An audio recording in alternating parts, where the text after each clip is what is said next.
day and welcome to the Friday, April 16th edition of the Islandstats Sports Brief. I'm Earl Baisley. SailGP and the Bermuda Tourism Authority have been working closely following the Bermuda government's tightening of the COVID-19 protocols to ensure that the forthcoming Bermuda Sail Grand Prix, presented by Hamilton Princess, and the essential operation and on-water safety trials can take place. SailGP applied for exemption to continue its operation at Cross Island and the on-water safety trials during the government's 7-day stay-home order. And yesterday, these exemptions have been granted for SailGP to continue to operate. Newly appointed Bermuda Tourism Authority Chief Executive Officer Charles Jeffers II gave reasons why to allow SailGP to continue, while the rest of the country is under a stay-home order.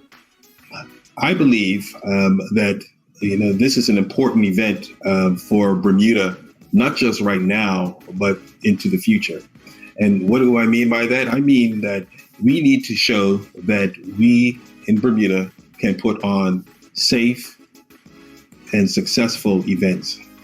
And one of the things when the team booked this event last November, they went to the Ministry of Health and talked to them about what protocols would need to be in place to have this event. And they set up protocols, including each team is in its own bubble. So even though you have 8 teams for the event, where each team is in its own bubble, and they have been operating like that since they've been here in Bermuda since February. And so obviously nobody had predicted another surge in Bermuda, but they were well prepared for it because they have had limited, if not no contact with anyone outside of their bubble since they've been on island. And so we appealed, given all of that, we appealed to the Minister of National Security for an exemption for them to complete the work on one of the boats, because the 8th boat was still being worked on, and for them to also have the ability to practice between now and next week. And it's important for them to practice because these are very high-powered machines. As Sir Russell on your show, I think, said last night, it's like a Formula One car. You're not just going to put somebody in there and tell them to race. You're going to give them some time to get used to it and become familiar with it. And unfortunately, because of the pandemic, these sailors have not had the opportunity to be in these boats for some of them for over a year. And so they need this time to practice and prepare so that next week they can put on a successful race. Delray Rollins and his Sussex teammates resumed their LV Insurance County Championship Group 3 match against Glenmorgan at the Sophia Gardens in Cardiff. Day 2 saw Sussex begin on 99 without loss, a total of 186 behind Glenmorgan's first inning total of 285 all out. Mia Christopher was one of 4 Tulsa women's soccer players named to the Colonial Athletic Association's All-Conference and All-Rookie teams. Forward Christopher was selected to the All-CAA third team for the season. Meanwhile, former North Village Rams youth player Ben Gibson and his Manly United teammates progressed to the 5th round of the Football Federation Australia Cup with a 1-0 win over Arncliffe Aurora.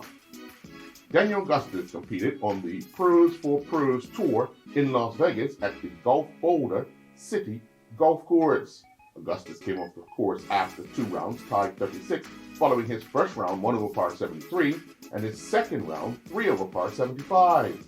Augustus's first round scorecard showed him with 5 birdies, 10 pars, 2 bogeys, and 1 quadruple bogey. Meanwhile, during the second round, Augustus carded 2 birdies, 12 pars, 3 bogeys, and 1 double bogey. Ryan Otterbridge represented Franklin Pierce University's men's track and field team at the Eastern Connecticut State Invitational Track Meet. Otterbridge took to the track to compete in the men's 1,500-meter race, finishing 3rd with a time of 4:15 flat. Otterbridge would then run the second leg for the Franklin Pierce men's 4x400-meter relay A team that finished 4th, clocking a time of 3:34.05. Shelby Medeiros and her Siena women's tennis teammates won their second straight match of the season as they picked up a 6-1 win over Hofstra. Freshman Medeiros would win her first collegiate matchup at the number 4 singles spot, defeating Saran Desai in a score of 6-love, 6-3.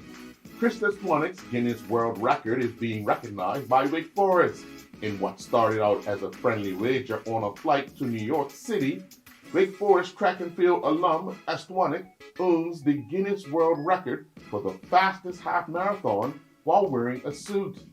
He set the record at the New York Half Marathon back on March 19, 2017, wearing a two-piece suit along with Nike running shoes, finishing 55th overall in a time of 1 hour, 11 minutes, and 36 seconds.